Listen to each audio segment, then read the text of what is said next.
오케이 모씨 가자 하이파이브. 안녕하세요, 반갑습니다. 건전짤쟁이 모시모시고요. 옛날에 그 유튜브 라이브에서 그림 그릴 적에 한번 시청자분 중에 한 분이 그림을 본격적으로 공부를 해보고 싶은데 뭐부터 해야 할지 모르겠다라고 고민을 하고 계셨던 분이 계셨어서 이제 그 얘기를 듣고 나서 약간 저 같은 경우에는 이미 공부를 어느 정도 했고 내가 뭐가 모자란지 알고 뭐를 공부하면 되겠다라는 게 바로바로 알 수 있는 사람인데 처음 그림을 공부하시는 분들은 그게 정말로 힘들 수도 있겠다라는 생각이 들어서 한번 그런 분들에게 도움이 될까 싶어서 이런 영상을 하나 준비해봤고요. 우선 들어가기 전에 이 모든 내용은 그냥 제 개인적인 경험으로 정리를 한 그냥 개인적 경험 독자 연구고요. 그래서 틀릴 수도 있고 만약에 본인이 이게 틀린 것 같다 이거 아니다 싶으면은 아마도 이 영상이 필요 없는 분이실 거고 혹시나 그런 거를 나중에 발견하게 되신다면은 알아서 본인이 수정해가지고 받아들여 주시면 감사하겠습니다. 아무튼 이 영상은 뭔 얘기를 할 거냐면 아까도 말했다시피 그림 공부를 할 건데 뭐부터 해야 돼요? 라는 고민을 갖고 계신 분들을 위한 이야기고요. 그래서 제가 여기다가 이거부터 해라라고는 말을 못하겠고 제가 드릴 수 있는 말씀은 이러한 이런 것들이 있다. 본인이 생각할 때 가장 필요한 부분부터 하세요 라는 거예요. 그래서 말하자면 진짜 가이드라인이죠. 가이드라인. 그런데 이런 것들을 그냥 이렇게 쫙쫙쫙쫙쫙쫙 나열하기보다는 뭐야 이게 뭐 1, 2, 3, 4 이렇게 나열하기보다는 이 분야가 어느 정도의 위치에 있는지 어떤 거랑 엮어서 공부해야 되는지 이런 것까지 한꺼번에 알려드리면 좋을 것 같아서 제가 조금 생각을 해봤습니다. 우선 그림이란 무엇인가? 그림이 뭘까요? 그러니까 그림 공부를 한다 그랬잖아. 그러면은 이제 그림이 무엇인지부터 한번 생각해 봅시다. 저는 이렇게 생각을 해요.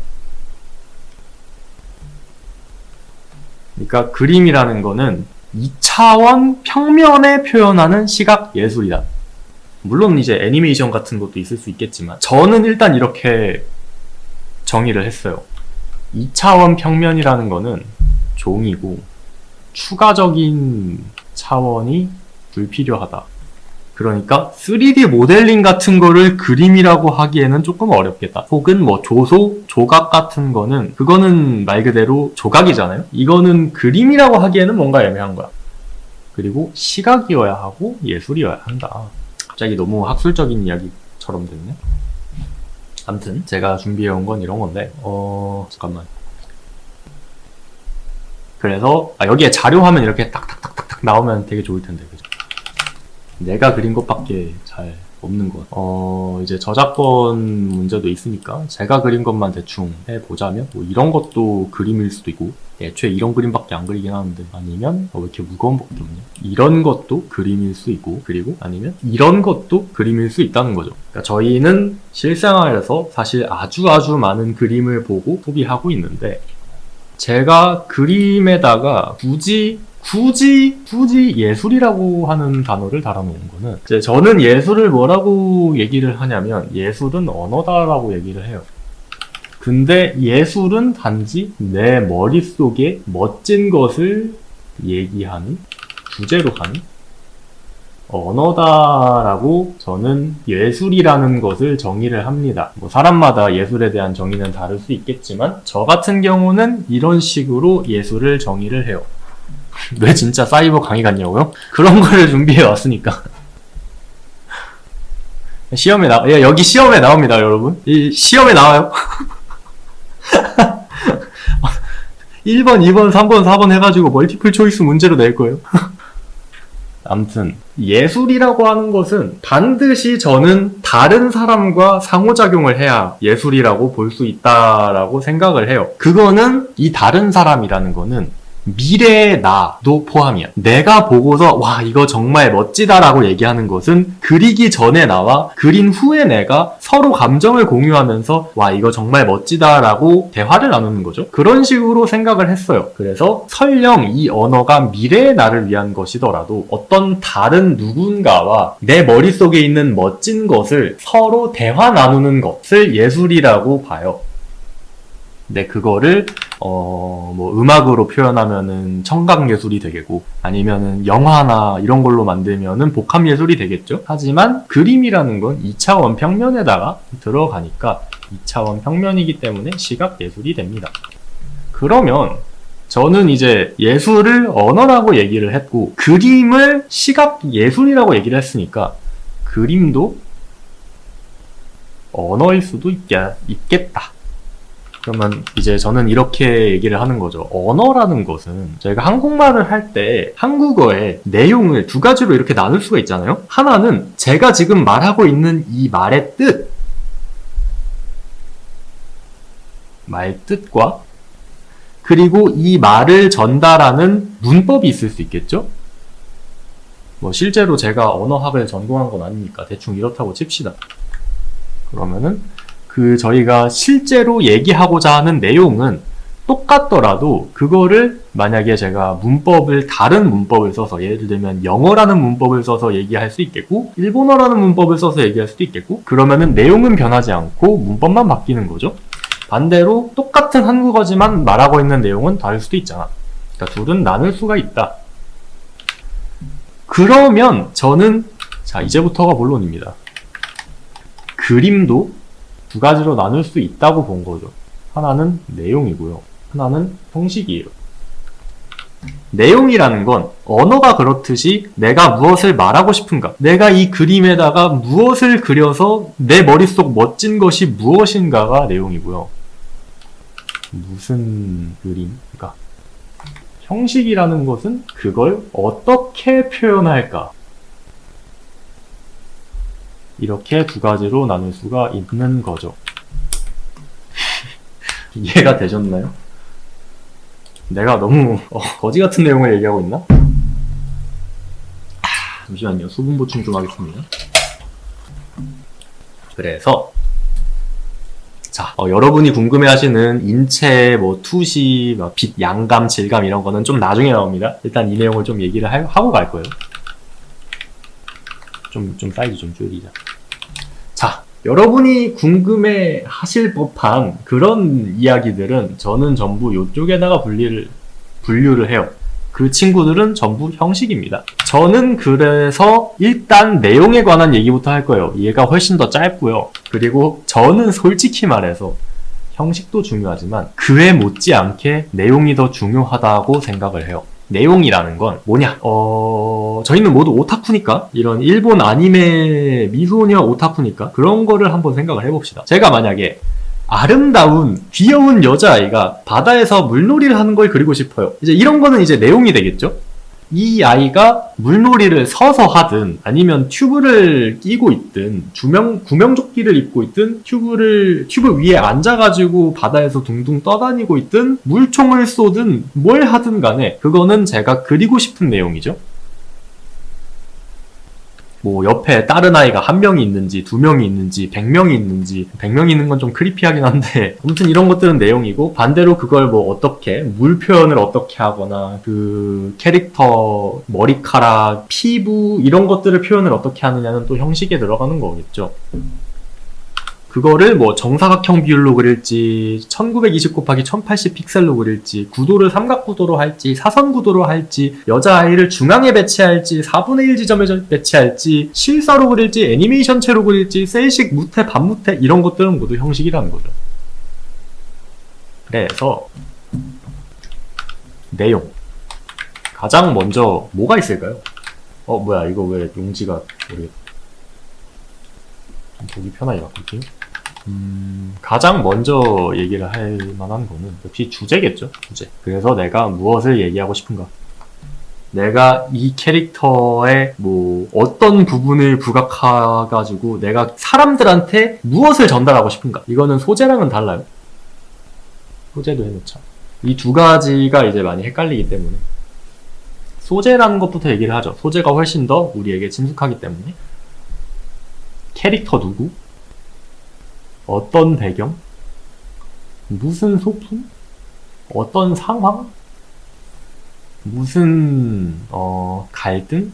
이런 것들은 전부 소재입니다. 우리는 이거를 흔히 주제라고 착각하곤 하지만 이 모든 거는 소재예요. 어떤 캐릭터를 그릴지, 뭐 블루 아카이브로 따지면은 예를 들어서 뭐 시로코를 그릴지, 호시노를 그릴지, 아니면 아야노를 그릴지, 이런 것들은 전부 소재라는 거죠. 그러면은 이 친구들로 그림을 그려서 사람들한테 무엇을 전달하고 싶은가?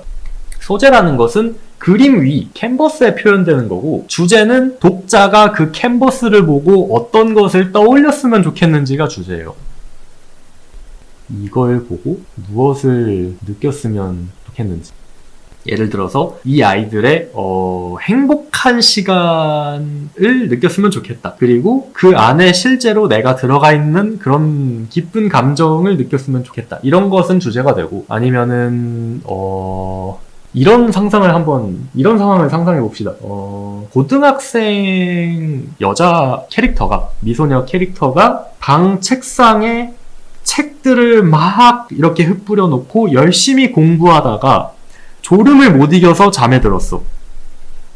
그 화면을 이렇게 캔버스에다가 이렇게 찍어가지고, 의자, 이런 손, 이런 화면을 그려서 여러분한테 보여드렸다고 해볼게요. 심지어 이 친구는 날라리였어. 그냥 간단하게 사고 실험을 해보는 거예요. 이걸 보고서 무엇을 느낄까? 와, 공부 정말 열심히 하는구나. 지쳐서 쓰러질 때까지 공부를 했구나. 약간 마음이 안타까우면서도 약간 대견스럽고 몽글몽글한 그런 감정들, 이런 거를 사람들이 느꼈으면 좋겠다라고 생각하면서 그랬을 거 아니에요? 그러면 그거는 주제가 되는 거죠. 소재는 이 날라리 캐릭터와 책상과 여기 노트와 펜과 의자, 그리고 상황, 이런 것들이 되겠고요.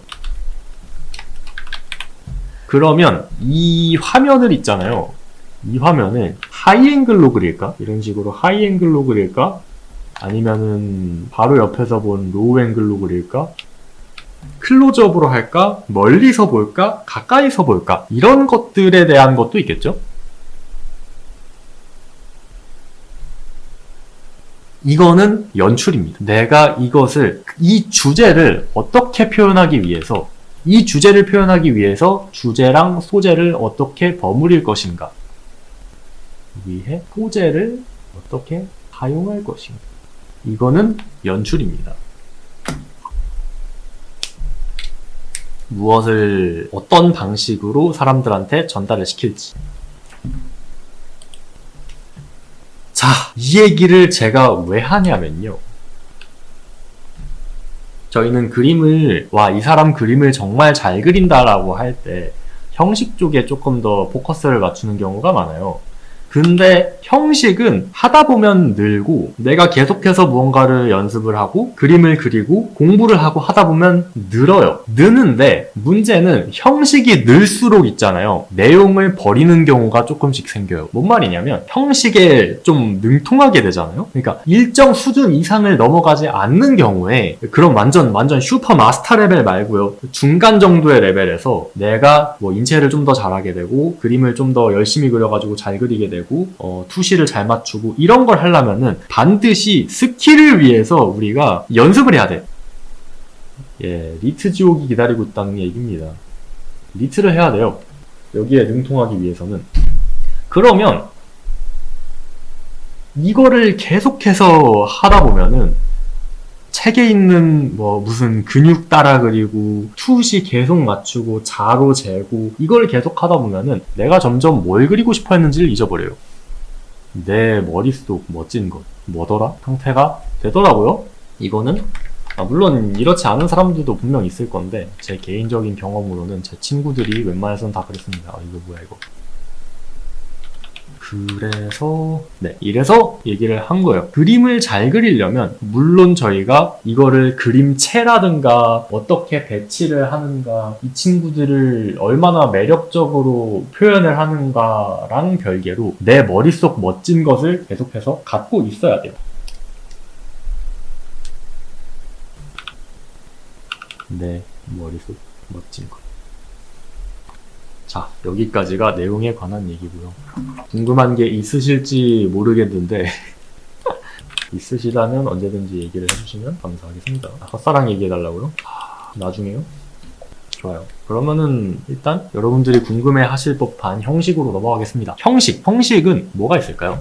형식이라는 건 아까 제가 얘기하기로 문법이라 그랬잖아요. 이 내용을 어떻게 표현할까? 이거를 어떻게 전달할 것인가 하는 전달하는 방식에 대한 게 형식이라고 제가 말씀을 드렸죠. 그러면 이 형식을 어떤 식으로 나눌 수 있을까? 저는 3가지 정도로 분류를 해요. 하나는 구성이고요. 또 다른 하나는 사유, 나머지 하나가 기술입니다. 자, 요 기술 안에 여러분이 주로 얘기를 하는 인체, 투시, 빛, 양감, 질감 이런 것들이 들어가요. 그러니까 구성부터 얘기해 보겠습니다. 얘가 분명 제일 궁금할 테니까. 자, 구성은 뭐죠? 컴포지션이죠. 뭔 말이냐면 내가 이 화면 안에 무엇을 어떻게 배치하고 어떤 원리로 이것을 보여줄 것인가. 그 말은 뭐냐면 연출이랑 아주 밀접한 관계가 있어요. 구성은 연출의 손발과 같은 존재예요. 연출은 이거를 소재를 어떻게 사용할 것인가. 그러니까 주제를 갖고 이 주제를 표현하기 위한 소재를 만든 다음에 이 소재를 갖고서 이 주제를 표현하기 위해서 어떤 식으로 사용할 것인가가 연출이라고 했잖아요. 그럼 이 연출을 어떤 디자인 원리로 구성을 해서 보여줄 것인가. 그러니까 이 둘은 사실상 같은 말이에요. 최소한 제가 생각하는 한에서는요.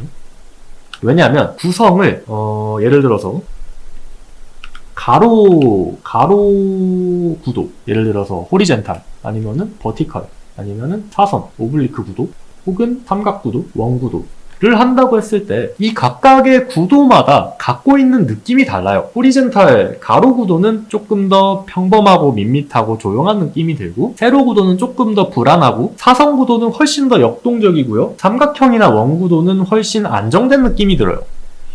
그 말은 뭐냐면 내가 이걸 어떻게 사용할 것인가가 구성으로 나타나는 거지. 그래서 저는 이 구성이라고 하는 것은 연출의 그림자, 근데 그림자라고 하기엔 좀 그렇다. 그래. 얘기하자면 수족이라고 생각을 해요. 손발이라는 얘기예요. 연출이 이렇게 하자고 하면 구성이 오케이, 이렇게 한다. 이런 느낌인데, 예를 들면은 여러 가지가 있겠죠. 구도라든지, 색조라든지. 아무튼 이런 것들은 대부분 또 뭐 있을까? 디자인 원리에 의해서 정해집니다. 디자인 원리란 뭐냐? 간단하게 말하면 통일과 변화죠. 같게 할 것인가? 다르게 할 것인가? 자, 구성은 대충 여기까지만 하려나? 앵글도 구성에 들어가나요? 연출이죠. 카메라 앵글. 그렇게 봤을 때 이 앵글을 어떤 컴포지션으로 보여줄 것이냐는 구성에 달려있겠죠. 그러니까 연출이 구성과 맞닿아 있기는 한데 카메라 앵글도 있잖아요. 카메라가 이렇게 위에서 봐요. 카메라요. 하이앵글로 있습니다. 그러면은 이 보이는 화면을 예를 들어서 이렇게 자를 것인지, 아니면 이렇게 자를 것인지, 혹은 정중앙에 놓을 것인지, 살짝 사선 캔버스를 짜가지고 이런 식으로 놓을 것인지, 아니면 캔버스 자체를 원으로 만들 수도 있고요, 세모로 만들 수도 있고, 이런 것, 애초에 캔버스 자체를 옆으로 틀어버릴 수도 있죠. 자, 요거는 구성입니다. 앵글 자체는 연출이겠죠. 근데 저는 연출과 구성을 완벽하게 칼로 두부 자르듯이 탁탁 잘리는 건 아니라고 생각해요. 이 모든 것들이 분명 어디선가 하나 이상 붙어 있어가지고 그걸 완벽하게 나눌 순 없고, 굳이 따지자면 연출 쪽에 좀 더 가깝지 않을까 정도로 해석해 주시면 될 것 같아요. 물론 구성에도 어느 정도 포함이 될 것이다. 구성이라는 건요, 저는 기본적으로 이 구성은 디자인이라고 생각해요. 구성은 디자인에 가깝다. 시각 디자인. 이 친구는 시각 디자인이에요. 그냥 직선을 쓸 건가? 곡선을 쓸 건가? 수평으로 할 건가? 수직으로 할 건가? 중앙에 집중시킬 건가? 사방으로 흩뿌려 놓을 건가? 랜덤하게 흩뿌려 놓을 건가? 규칙적이게 흩뿌려 놓을 건가? 그래서 저는 그림을 잘 그리고 싶다면 어느 정도는 디자인을 공부를 해야 된다고 생각을 해요. 어느 정도는 필요해요. 뭐 여러 가지 디자인의 그 기본 구성 요소들이 있겠죠. 뭐 키네틱, 호리존탈, 버티컬, 엠파시스, 랜덤, 시메트릭, 에이시메트릭 수많은 것들이 있을 텐데 이거는 나중에 원하시면 제가 따로 공부를 해가지고 알려드릴게요. 자, 궁금한 거 있습니까? 없으면 스타일은 아주 간단하니까 빠르게 넘어갈게요. 스타일 뭐죠? 우리가 흔히 생각하는 그림체예요. 근데 저희가 생각하는 그 그림체만 스타일에 들어가진 않아요. 뭐냐? 세상에는 수많은 종류의 그림 화풍들이 있죠. 재료도 그만큼 많고요. 재료에 대한 것도 스타일에 들어갈 거고, 화풍, 우리가 흔히 말하는 그림체, 화풍도 들어갈 거고, 혹은 이제 장르도 들어갈 수 있을 거예요.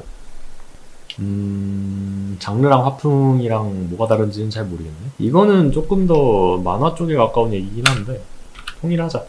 장르. 뭐 실사화, 아니메 일러스트, 셀식, 뭐 극화, 수채화, 유화, 수묵화, 뭐 서양화도 있겠고 뭐 이런저런 수많은 화풍들이 있잖아요. 그런 것들을 저는 전부 타일에다가 부셔 넣습니다. 근데 이제 재밌는 점은요, 화풍마다 요구하는 좋은 그림에 대한 기대치가 달라요.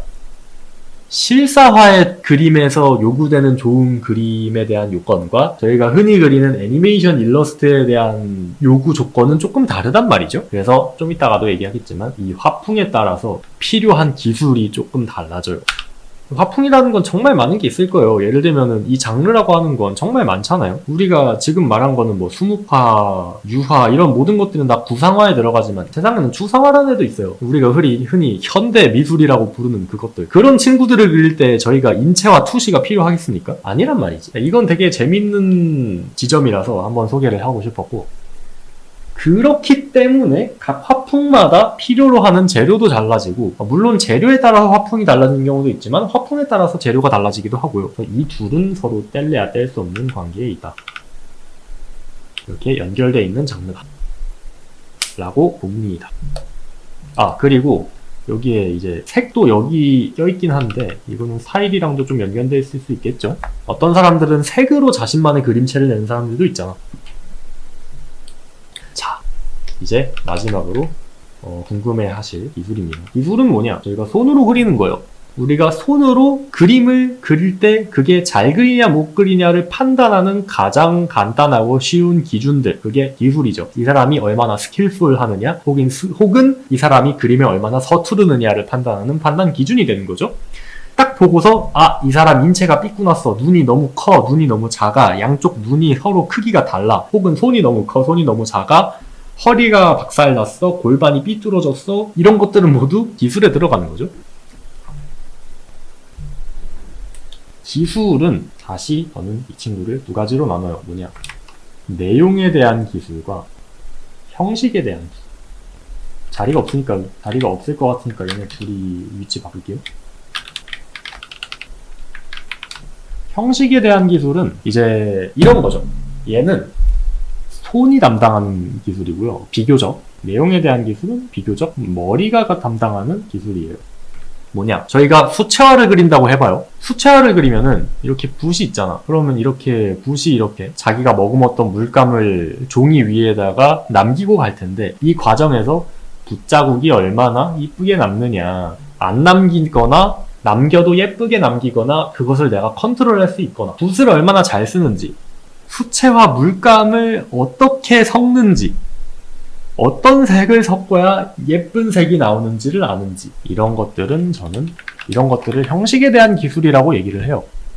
그래서 뭐 붓터치라든지 펜선 쓰는 법이라든지 직선이나 곡선을 이쁘게 그리기, 혹은 이제 디지털 일러스트 툴 활용법. 이제 여기부터는 조금 더 머리에 가까워지긴 하는데, 아무튼 저는 이런 것들을 손기술이라고 얘기를 해요.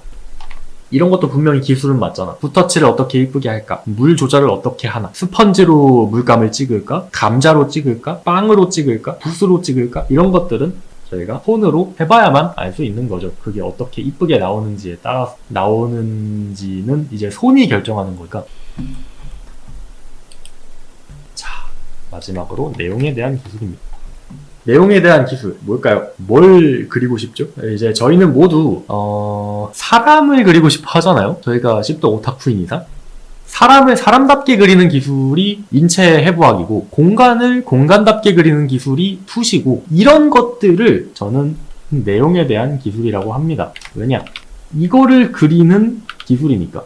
이거는 여기 이 구성이나 스타일 이런 것들을 표현하는 기술이고 이 친구는 얘를 어떻게 그리느냐에 따른 거니까 요 인체, 투시, 빛 등등. 자, 어느 정도 좀 이해가 되셨나요? 이제부터 요거에 대한 이야기를 할 건데 이전에 여기 요 부분이 좀 이해가 되셨는지 부분 보충 없으신 것 같으니까 그냥 넘어갈게요. 저희가 눈을 감고 앞에 있는 물건을 만진다고 생각을 해볼게요. 이렇게 눈을 감고서 뭐 마우스를 만진다든가 책상을 만진다든가 하면은 여기에 이 물체는 그대로 있어요. 이거는 저희 눈에 보이지 않아도 여기 있는 거예요. 이게 딱딱하고 뭐 말랑하고 그런 거를 다 포함해서 여기 이게 있다는 걸 저희가 느낄 수 있죠. 그것을 저희는 형태라고 부릅니다. 영어는 나중에 감당 안 될 것 같으니까 나중에 하지 말자. 그리고 이렇게 이 녀석들을 이렇게 만지다가 딱 눈을 떠. 저는 지금 책상을 만지고 있었거든요.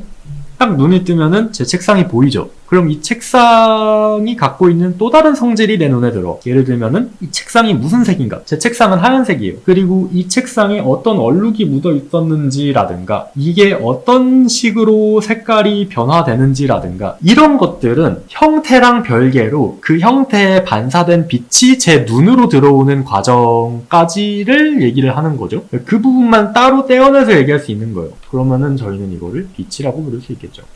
네, 저는 크게 내용에 대한 기술을 형태랑 빛으로 두 가지로 나눕니다. Form and Light. 여기서 이렇게 한번 해보자. 표를 하나 그릴게요. 안 그려도 돼요? 자, 이 두 가지로 표를 하나 그려봤습니다. 위에는 형태랑 빛이라고 하는 제가 아까 미리 정의해둔 이 두 가지의 분류가 들어있고요. 이 왼쪽에 있는 셀에는 있음과 없음이 들어있어요.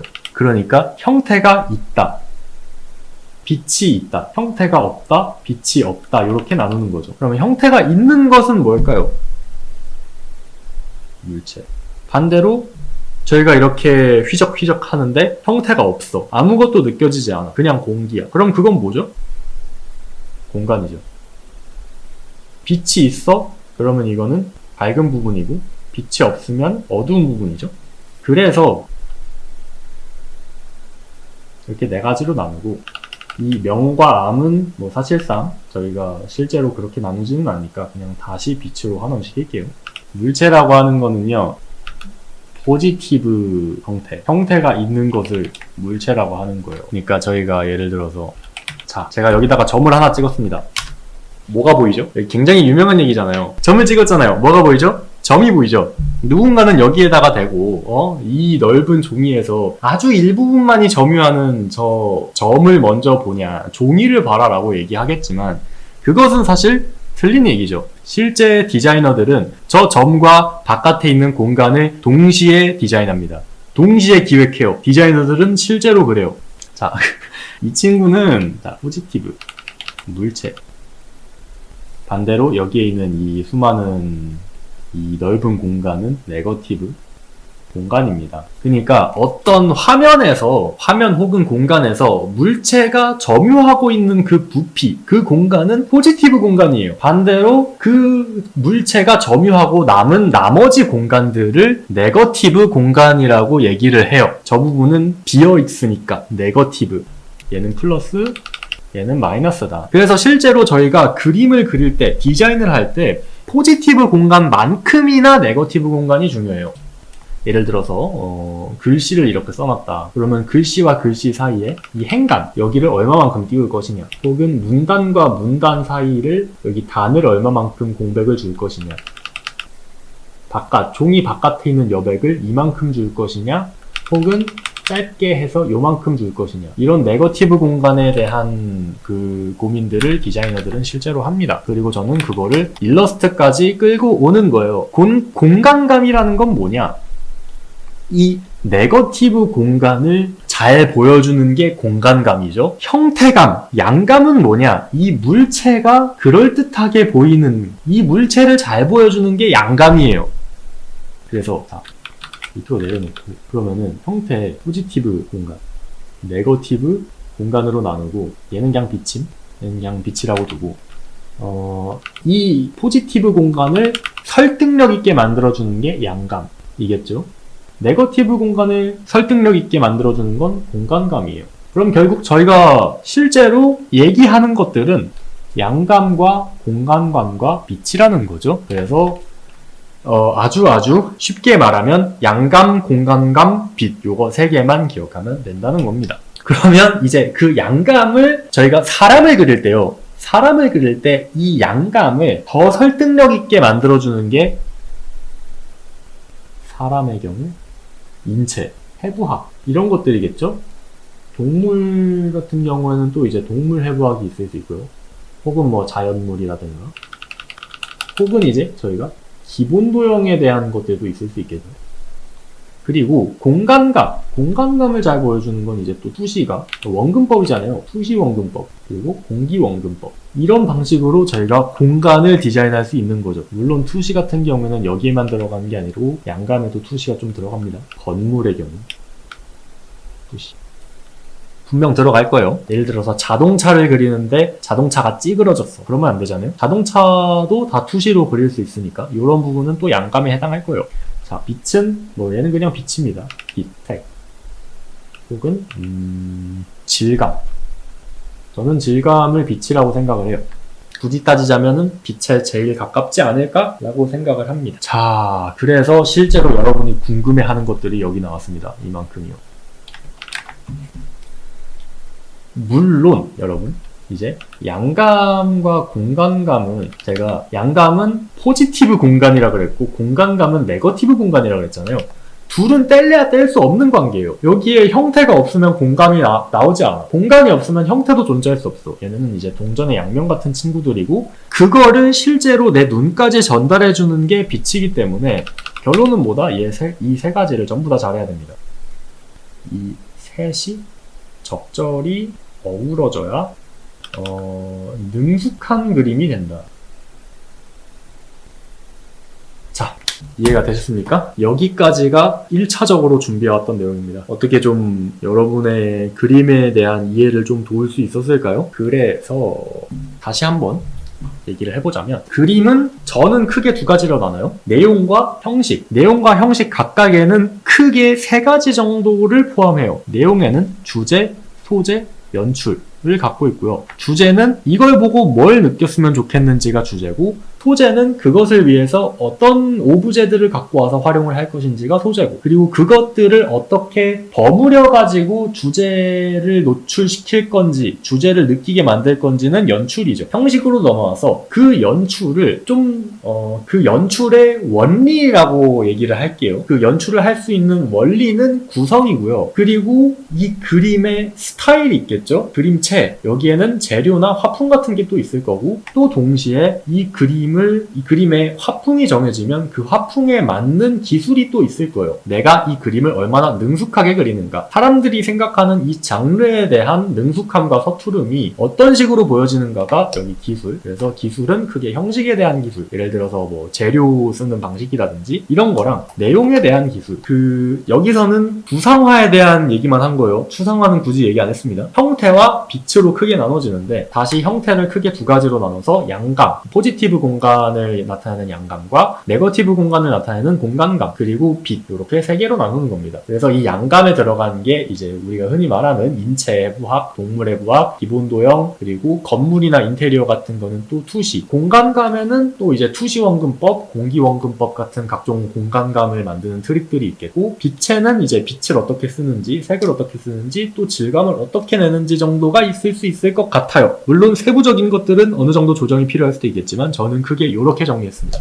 그래서 능숙한 그림이라는 건 이 양감, 공간감, 빛이 적절히 어우러져야 되는데, 이것은 능숙한 그림을 만드는 거고, 단지 능숙한 그림에서 좋은 그림이 되려면 이게 이 흐름대로 좌에서 우로 이렇게 쫙 막힘없이 흘러가는 그림이 나와야지 비로소 좋은 그림이라고 할 수 있는 거죠. 내가 주제가 무엇을 표현하고 싶은지 알고 있고, 그 주제를 나타내기 위한 소재를 만들고, 그것들을 어떻게 버무릴지 그 연출을 하고, 그 연출을 만들기 위한 원리, 구성을 이해하고 있고, 그것을 어떤 스타일로 보여줄 것인지를 내가 정해놨고, 그것을 능숙하게 그려내야만 비로소 좋은 그림이 되는 거예요. 굳이 이 여러분들이 실제로 많이 물어보는 인체, 투시, 원근, 색, 양감, 질감의 맨 마지막에 얘기한 거는 이래서 이래요. 이거는 능숙한 그림. 이게 다 잘 돼야 좋은 그림. 이해가 되셨나요? 그렇다고 해서 저희가 능숙한 그림이 별로라는 건 아니죠. 왜냐면 능숙한 그림을 만든다는 건 실제로 매우 어렵고 그만큼 시간도 오래 걸리는 분야니까. 실제로 사람들이 가장 어려워하는 부분이 이런 능숙해지는 부분들이잖아요. 그래서 이 중요성을 폄하할 생각은 없는데, 그만큼 연출, 구성, 스타일, 그리고 주제, 소재를 연구할 필요성도 매우 많다는 거죠. 그림을 잘 그리고 싶다면. 네, 대충 여기까지가 1부고요.